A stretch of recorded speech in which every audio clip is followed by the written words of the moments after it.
मेरा पति रोज रात को मुझे ननद के कमरे में भेज देता और कहता उसकी कमर में दर्द है, उसकी मालिश कर दो। एक रात बेड हल्का हल्का हिल रहा था। मैंने आंखें खोलकर देखा तो मेरा पति ननद के। मेरी नई नई शादी हुई थी। अभी मेरी शादी को एक ही हफ्ता मुश्किल से हुआ था कि मेरा पति मुझे रोज रात को अपनी ननद के कमरे में भेज देता और कहता कि उसकी कमर की मालिश करो, उसकी कमर में बहुत दर्द रहता है। मेरी ननद अंधी थी, इसलिए हर वक्त अपने कमरे में ही पड़ी रहती थी। रात को सोते हुए उसके कमरे से बाहर ताला लगा दिया जाता था। जब मैं अपने पति से पूछी तो आप अपनी बहन के कमरे में बाहर से ताला क्यों लगा देते हैं, तो पति ने कहा कि वो आंखों से अंधी है और देख नहीं सकती है, उसे नींद में चलने की बीमारी है और मुझे ये डर है कि कहीं वो रात के अंधेरे में नींद में चलते हुए कहीं बाहर न निकल जाए। इस वजह से रात को सोते वक्त कमरे के बाहर ताला लगा देता हूँ। ये बातें मेरे लिए काफ़ी हैरान करने वाली थी, लेकिन हकीकत यही थी कि अक्सर लोगों की नींद में चलने की बीमारी होती है।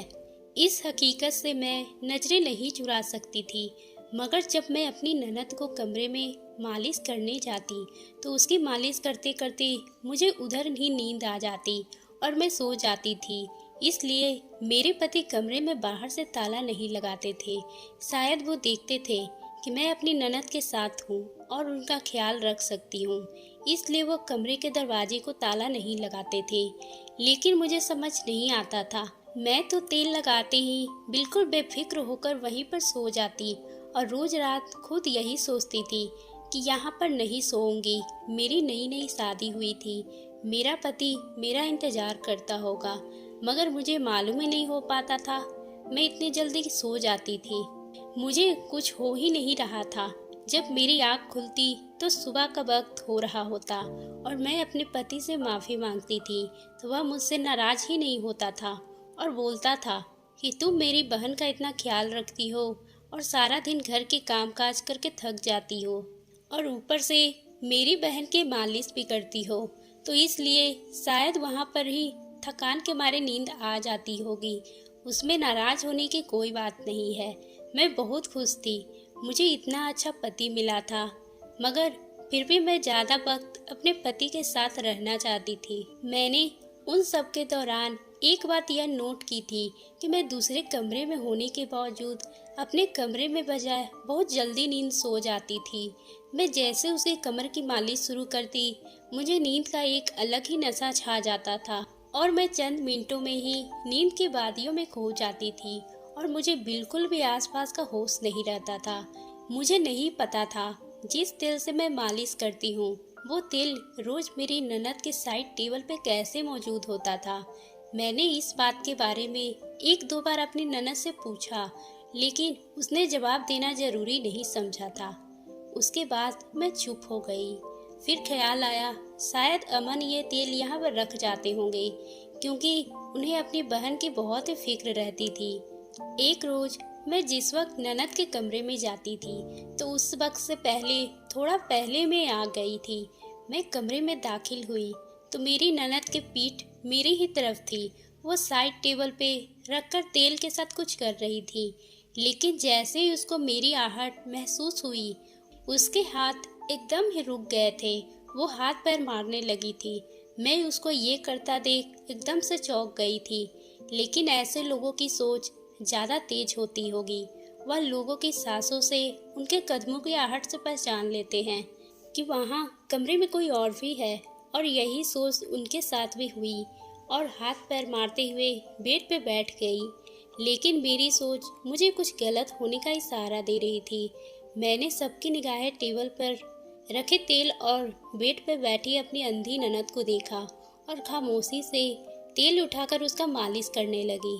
और थोड़ी ही देर में मुझ पर नींद का एक ऐसा नशा छाने लगा, मुझे किसी चीज़ का होश ही नहीं था और मैं तुरंत ही उनके बराबर में लेटकर सो गई थी। जब सुबह मेरी आँख खुली मुझे दाल में कुछ काला नजर आने लगा। रोज टेबल पर तेल आ जाना, मेरा रात को एकदम से तेल लगाते ही सो जाना, फिर सुबह होश की दुनिया में लौटना, ये सब मेरे ताज्जुब की बात थी। मुझे अपनी माँ से बहुत ही हमदर्दी थी, लेकिन अब मुझे सब कुछ ठीक नहीं लग रहा था। मुझे पायल पर शक हो रहा था, वह अंधी नहीं है। मुझे ये घर वाले कुछ छुपा रहे हैं, मेरा पति, मेरी सास और मेरी ननद भी। मैं आज सोची कि सब कुछ जान कर रहूंगी। मैं दिन में ही दिमाग में पूरा प्लान तैयार कर ली थी कि रात को जैसे ही मैं उसके कमरे में जाऊंगी, वह तेल बदल दूंगी। मेरा प्लान पूरा तैयार था और मुझे अब पूरा करना था। मुझे रात की बड़ी बेचैनी से इंतजार था। जैसे ही रात हुई, मैं उसके कमरे में दाखिल हुई। वो सामने वैसी ही हरकत में बैठी हुई थी। मैंने अपना हर रोज वाला रवैया किया और तेल को हाथ में लिया और उसके रोज की तरह कोई जवाब नहीं दिया, चुपचाप उल्टी लेट गई थी। लेकिन आज मुझे तेल लगाना नहीं बल्कि गिराना था और मैं अपने प्लान के मुताबिक थोड़ा सा तेल उसके कमीज के दामन पर गिरा दी। उसके मुताबिक वो फौरन उठी और मैं एक्टिंग करती हुए से माफ़ी मांगने लगी। उसको पकड़कर बाथरूम की तरफ ले गई। उसकी बाथरूम में ले जाते ही मैं फौरन ये बोलकर बाहर आ गई कि मेरा दुपट्टा बाहर रह गया है, मैं लेकर आती हूँ। और बाहर आते ही मैंने वो तेल जो बाहर मौजूद था उसको अपने साथ लाई हुई तेल से बदल दी और जल्दी से जल्दी बाथरूम में दाखिल हो गई। मैंने ये तेल कुछ सेकंड में ही बदल दी थी और बिल्कुल प्लान के मुताबिक इस तेल को साफ करके मैं कमरे में ले आई थी और रोज की तरह उसकी कमर की मालिश करने लगी। और हर बार की तरह जैसे मुझ पे नींद आ रही होती है, आज ऐसा कुछ नहीं हो रहा था। मुझे आहिस्ता आहिस्ता वह सब कुछ समझ आने लगा था, लेकिन मैं हर रोज की तरह नींद की एक्टिंग की और उसके बराबर में लेट गई। मैं बिल्कुल ऐसे लेटी थी जो उसे अंदाज ना हो कि मैं जाग रही हूँ, जबकि मैं हल्के हल्के आंखों से उसको देखने में मग्न थी। वह बिल्कुल खामोशी से उल्टी लेटी हुई थी और कोई हरकत नहीं कर रही थी, जिससे मुझे उस पर शक होता और थोड़ी देर में उसकी किसी हरकत का इंतजार की, लेकिन वह बिल्कुल वैसे ही जैसे वह थी। मुझे अपने किए पे बहुत अफसोस हो रहा था। मैं अपने शक के चलते अपनी ननद को तकलीफ दी और इस बेचारी पे शक की। मेरा दिल मुझे शर्मिंदा कर रहा था और मैं अपने आप को इस चीज के लिए अंदर ही अंदर माफी मांग रही थी और करवट बदलकर लेट गई। मुझे थोड़ी देर ही हुई होगी करवट बदले। मुझे जैसे महसूस हुआ कि बेड में कुछ हरकत हुई है। मैं हल्की सी करवट लेकर दूसरी तरफ देखा तो मेरी ननद मेरी पीठ की तरफ बैठी हुई थी। मेरा दिल धड़क रहा था और जिस बात का मुझे डर था, जिस चीज को मुझे शक था, वो साबित हो रहा था। वो बिल्कुल आराम से खड़ी हुई और सीधा बाथरूम गई। मेरी आंखें फटी रह गई थी। जो लड़की बिना किसी की मदद के दूसरी जगह बैठ भी नहीं सकती थी, वो बिल्कुल आराम से आम इंसान की तरह बाथरूम जा रही थी। मैं अपनी जगह हिल भी नहीं पा रही थी। मुझ में तो इतनी भी ताकत नहीं थी कि मैं उठकर उससे सवाल ही कर लूं। मैं खामोशी से लेटी थी और उसके बाहर आने का इंतजार कर रही थी। वह बिल्कुल नॉर्मल लोगों की तरह थोड़ी देर में बाहर नजर आई और शीशे पर खड़ी होकर अपने चेहरे पर मेकअप करने लगी। मेरे लिए ये सब एक सांस रोक देने वाला कारनामा था। जिस ननद को मैंने बिना किसी मदद के कोई काम करते नहीं देखा था, वह बिल्कुल हमारी तरह आम लोगों की तरह ही उसके पास भी रोशनी है, सारे काम कर सकती है। वो एकदम कदम चलकर मेरे पास आई और झुककर मेरी तरफ देखने लगी। उसके अच्छे से हाथ हिलाकर मेरे मुंह को चेक किया और कहीं मैं जाग तो नहीं रही हूँ। उसे यकीन हो गया था कि मैं पूरे तौर पे सो चुकी हूँ, तो उसने मेरे साथ वह किया जो देखकर मेरी आंखें फटी रह गई और मेरे होश ही उड़ गए। मेरी माँ ने मुझे शादी के वक्त अच्छी तरह से समझाया था, अगर आप अपनी शादीशुदा जिंदगी में खुश रहना चाहते हैं तो अपने ससुराल वालों को भी अपनानी होगी। माँ का कहना था कि सास माँ जैसी होती है और ससुर बाप जैसा, तो ननद और देवर बहन भाई जैसे होते हैं। मैं वैसे भी काफी रहम दिल थी, सबका ख्याल रखती थी। मैं अपनी जिंदगी में बहुत खुश थी क्योंकि मैं अपने ससुराल वालों के खुद से बढ़कर समझती थी, जिसकी वजह से मेरे पति मुझे बेइंतहा मोहब्बत करते थे। मैं उस वक्त बहुत ही खुश नसीब महसूस करती थी। लेकिन मेरी बात को मेरे पति और ननद ने अपना फ़ायदा बना लिया था। जब मैं शादी होकर इस घर में आई थी तो मेरी एक ननद थी, उसको कुछ भी दिखाई नहीं देता था, उसके सब काम कोई ना कोई कर देता था। मुझे इस बेचारी पर बहुत ही तरस आता था। वह जिंदा होकर भी जिंदा नहीं हुई थी। इस दुनिया में हसीन मंजर को खूबसूरत रंग देख नहीं सकती थी। मैं इस चीज़ों को लेकर अंदर ही अंदर बहुत सोचने लगी थी। कई बार तो मैं घंटों इस बारे में सोचती थी कि बेचारी कैसे इस दुनिया में जी पाएगी। मुझे उसके भविष्य की भी फिक्र सताने लगी थी। क्या यह बेचारी सारी जिंदगी बिना शादी के गुजार देगी?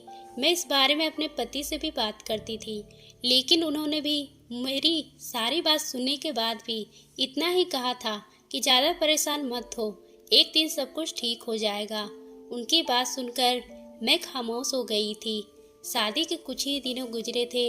एक दिन अचानक मेरे पति मुझे रात को आकर कहा, तुम पायल के कमरे में जाओ और उसके कमर दर्द हो रहा है, इस दर्द की मालिश कर दो और रात को वहीं ठहर जाना। मैं जो सोने के लिए लेटने लगी, एकदम हड़बड़ा कर अपनी जगह से उठी थी और मैं घबरा कर पूछा, सब ठीक तो है? क्या हुआ है पायल को? तो मुझे महसूस हुआ कि मेरे पति की आंखों में नमी है। मैं उनके कंधे पर हाथ रखी और दिलासा देते हुए बोली, आप परेशान नहीं हो, कमर में तो दर्द होता ही है और मैं अभी मालिश कर दूंगी तो वह बिल्कुल ठीक हो जाएगी, इतना ज़्यादा नहीं सोचो। मैं उनकी परेशानी अपने लफ्ज़ों से कम करने की कोशिश कर रही थी। उन्होंने सर हाँ में हिलाया और मुझे जाने का इशारा दिया। मैं भी पायल के रूम में आ गई थी, जहाँ वो खामोशी से बैठी हुई थी। उसको देख मेरी आंखों में आंसू आ गए थे। वो उल्टी लेट गई और मैं भी बिना कोई बात किए उसकी मालिश करने लगी थी। लेकिन कुछ ही लम्हों में मुझे ऐसी नींद आने लगी, मैं जल्दी जल्दी उसकी मालिश पूरी की और उसके साथ ही लेटकर सो गई। मेरी आँख सुबह ही खुली। वह बाथरूम जाने के लिए किसी का इंतजार कर रही थी। मैं उसको बाथरूम लेकर गई और बाहर आकर अपना काम करने लगी। दिन ऐसे ही गुजर गए और मैं अपनी ननद की रोज मालिश करने लगी। काफ़ी दिन हो गए थे, लेकिन इसका दर्द ठीक ही नहीं हो रहा था और मुझे भी रात को अपने पति की याद सताने लगी थी। तब मुझे कुछ अजीब सा महसूस हुआ। मैं हर चीज़ पे गौर करना शुरू कर दी और खामोशी से हर चीज़ को जांच कर रही थी। तब मुझे ऐसा महसूस हुआ कि यहाँ पे कुछ भी सही नहीं हो रहा था। मेरी सास और मेरे पति अक्सर बातें करते रहते थे। जैसे मैं आती वो दोनों चुप हो जाते। मुझे महसूस होने लगा था कि वह लोग मुझसे कुछ छुपा रहे हैं, मगर अब मैं थक गई थी। हर रोज ननद की कमर की मालिश करनी पड़ती थी और इसी वजह से मैं थक कर वहीं पे सो जाती थी। फिर मुझे ऐसा लगने लगा था कि कुछ तो गड़बड़ है। मेरी ननद की हरकतें 2 दिन से मुझे कुछ अजीब सी लग रही थी, इसलिए मैं तेल बदल दी, ये देखने के लिए कि वाकई उसके दिल में कुछ है या सिर्फ मेरा वहम है। मैं इस बात के बारे में किसी को भी नहीं बताना था, क्योंकि हो सकता है वह मेरा वहम हो। मगर मैं इन बात का जिक्र अपने पति या अपनी सास से भी नहीं कर सकती थी, उनकी नज़र में बुरी बन जाती। सबको यही लगता कि मैं अंधी और मजलूम ननद पर इल्ज़ाम लगा रही हूँ, इसलिए ये सब करके मैं सिर्फ अपने दिमाग से सब दूर करना चाहती थी। मगर जैसे मैं तेल बदल दी और सोने का नाटक की, मैं तो हैरान रह गई थी। वो कदम कदम चलकर मेरे पास आई और आकर मेरी तरफ देखने लगी। जब उसे यकीन हो गया कि मैं सो चुकी थी, तो वह दूसरी तरफ गई और साइड का दराज खोलकर एक मोबाइल निकाला और किसी का नंबर डायल करने लगी। ये मेरे लिए एक और झटके की बात थी कि बिना किसी परेशानी के मोबाइल उसे यूज कर रही थी। और सबसे बड़ी बात तो ये थी कि इसके पास मोबाइल आया कहाँ से, जब इसके पास कोई मोबाइल फ़ोन था ही नहीं। और किसी लड़के से बात करने लगी और उसको बोल रही थी कि मेरी भाभी बेहोश हो गई है, अब तुम जल्दी से आ जाओ, वैसे तुम्हारे दिल में कोई जादू है। उसको लगाते ही भाभी एकदम से बेहोश हो जाती है। अभी वह गहरी नींद में ही सोई थी और मेरे भाई भी सो रहे हैं। अब से मेरी भाभी मेरे पास ही सोने लगी है, तो भाई मेरे दरवाजे को ताला भी नहीं लगाते हैं। उनको यही लगता है कि भाभी मेरी रखवाली करती है, चौकीदारी करती है और सारी रात वो जाग रही होती है। उनको क्या मालूम कि वह भाभी कमरे में आते ही सो जाती है और मैं अपने भाई को तो सबक सिखा कर ही रहूंगी।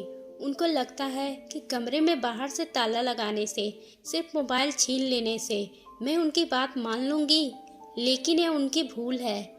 वह तो ये भी नहीं जानते हैं कि मैं 1 साल से अंधी बनने का नाटक कर रही हूँ।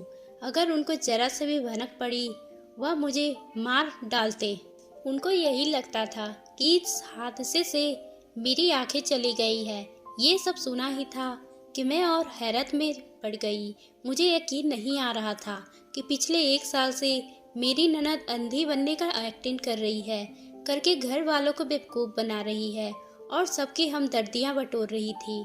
मेरा पति और मेरी सास कोई न कोई गुल खिला रहे थे और ये सब घर वाले मिले हुए थे, मगर अपनी ननद की इस तरह की बातें सुनकर मुझे अंदाजा हुआ ये लड़की सबको अपनी उंगली पर नचा रही है और सब घर वाले इसके बातों में आ गए हैं।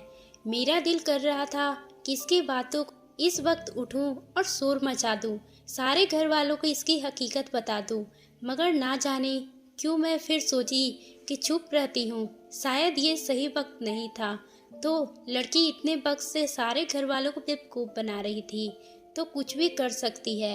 मैं बगैर किसी सबूत का उस पर इल्ज़ाम नहीं लगा सकती थी और हो सकता था वो सारा कुछ मुझ पर ही डाल देती।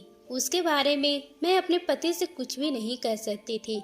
मेरे पति को यही लगता कि उसकी बहन बेगुनाह है और मैं जालिम भाभी बनकर उसकी बहन के साथ दुश्मनी कर रही हूँ, क्योंकि ननद भाभी का रिश्ता ही इतना कड़वा होता है कि मैं बगैर किसी ठोस सबूत के अपने पति से कुछ नहीं बता सकती थी।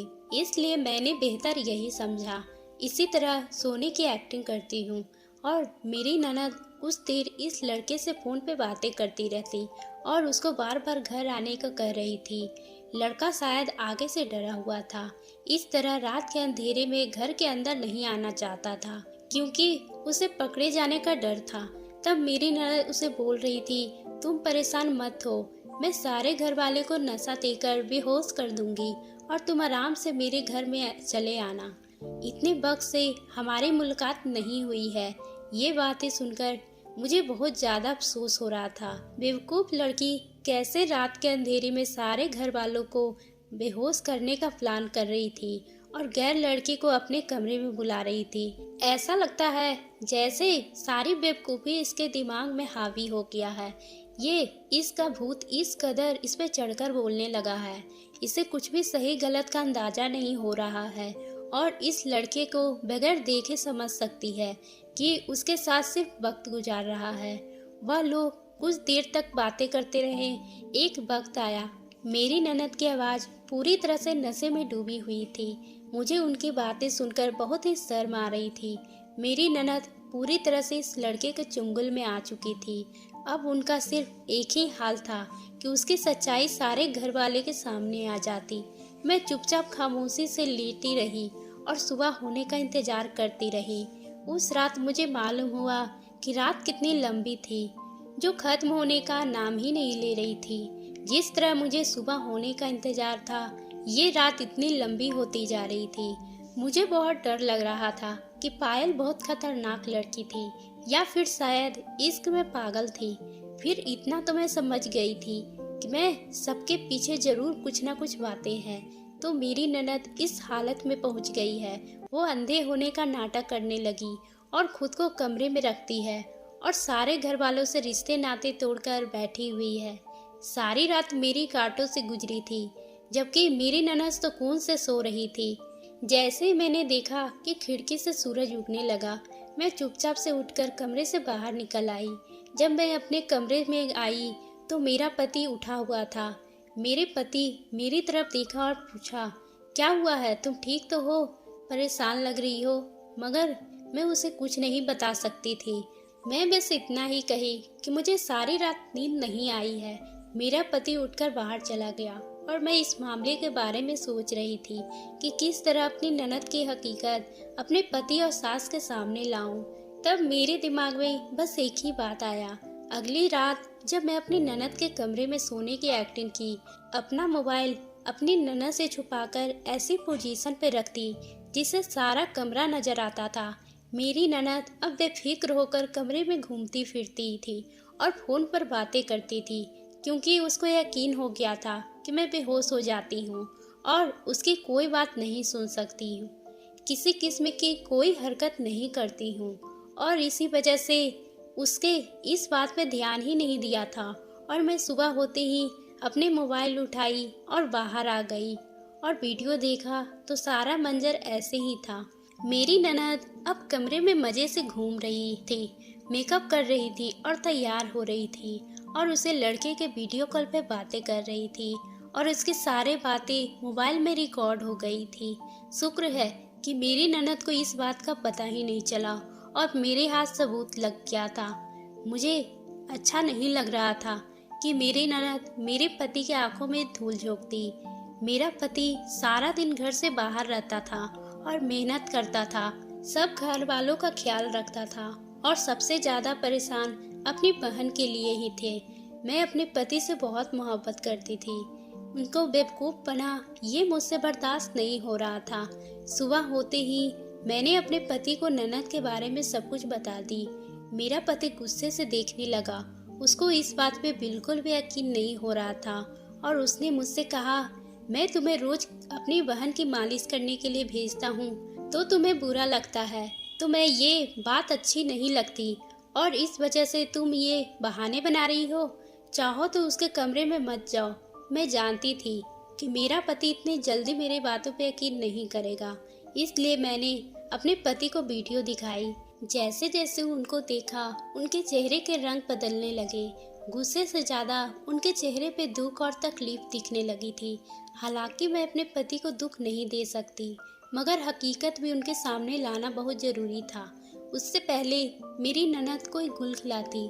मेरे पति से बहुत बार उसे डॉक्टर के पास ले जाने की कोशिश की थी, लेकिन मेरी ननद इलाज के लिए बिल्कुल भी तैयार नहीं हो रही थी। इसका एक छोटा सा एक्सीडेंट हुआ था और उसके बाद उसने यही कहा था कि मुझे दिखाई नहीं दे रहा है। जब उसे डॉक्टर के पास ले गया तो डॉक्टर ने भी इस बात का ही जिक्र किया था कि उसकी आंखें चली गई है। शायद डॉक्टर को भी मेरी ननद ने पैसे वगैरह देकर इस बात के लिए तैयार कर ली थी। मेरा पति अपनी माँ के पास गया और उसके साथ सारी वीडियो दिखाई और सच्चाई बताई। मेरी सास भी सदमे में आ गई थी, उसे यकीन ही नहीं आ रहा था इसकी बेटी ऐसी हरकत कर सकती है।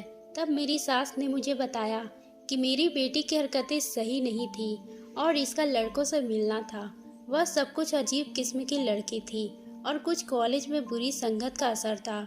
इसी वजह से वह किसी की भी बात नहीं सुनती थी। मैंने उसके भाई और उसके साथ बहुत ज़्यादा सख्ती की थी। उसका कॉलेज भी बंद करवा दी और इसे फ़ोन छीन लिया था, क्योंकि इसी कर्मों से हम लोग डरते थे। हमारा समझना हमें बहुत ज़्यादा बुरा लगता और हम इस हादसे के बारे में उसकी आंखों की रोशनी चली गई तो वह कमरे में कैद होकर रह गई थी। फिर एक दो बार मैं और उसके भाई ने इस कमरे के बाहर निकलते हुए देखा था, तो अक्सर वो आधी आधी रात को कमरे से बाहर निकल जाती और एक बार तो हमने इसको घर से बाहर जाते हुए देखा तो फौरन से पकड़ लिया। तब उसे एहसास हुआ कि किसी नींद में चलने की बीमारी हो गई है और हम सब इसका बहुत ज़्यादा ख्याल रखने लगे और इसके दरवाजे को ताला लगा कर रखते ताकि वो रात को उठकर कहीं चली न जाए। और समझ आया कि वह सब नाटक था। मेरी सास और मेरे पति मेरे ननद को बताया कि उसको सारी हकीकत मालूम हो चुकी है। तब मेरी ननद को किसी किस्म की शर्मिंदगी नहीं हुई। तब मेरी ननद बोली, आप लोगों ने मेरे साथ इतनी सख्ती लगाई हुई थी, मुझे मेरा फ़ोन भी छीन लिया था और मेरा बाहर निकलना भी बंद कर दिया था, मेरा कॉलेज भी बंद करवा दिया था। इस वजह से मैं अंधी होने का नाटक कर रही थी, ऐसी हरकतें करने लगी थी ताकि मैं आप लोगों को भी काफ़ी तकलीफ दूं। जिस तकलीफ से मैं गुजर रही थी, लेकिन भाभी की वजह से मेरी सच्चाई आप लोगों के सामने आई, वरना मैं उस लड़के के साथ भागने वाली थी। वह बेशर्मी से बोल रही थी। मेरे पति को अपनी बहन की बातें सुनकर बहुत बुरा लग रहा था। उस भाई का क्या बीती होगी। मेरे पति ने अपनी बहन को कुछ नहीं कहा, ना ज़्यादा डांटा और ना ही इस पर हाथ उठाया। चुपचाप इस लड़के को फ़ोन नंबर लिया और उस लड़के को मिलने और उसके घर वालों को बात की और उन दोनों की शादी करवा दी, क्योंकि मेरे पति अपनी बहन को इस घर में रखने के लिए तैयार नहीं थे। उनका डर था कि कोई ना कोई गलत कदम उठाएगी, क्योंकि वह इश्क में पागल हो गई थी। इसे जितना भी रोका जाता उसका कोई फायदा नहीं था। मेरा पति मेरा बहुत शुक्रगुजार था कि मैं सारी सच्चाई उसके सामने लाकर रखती थी। तो दोस्तों, आपको ये कहानी कैसी लगी? अगर पसंद आई हो तो आप हमारे चैनल को सब्सक्राइब करना ना भूलें और बेल आइकन को भी प्रेस कर लें, ताकि हम आपके लिए इसी तरह की दिलचस्प कहानी लाते रहें।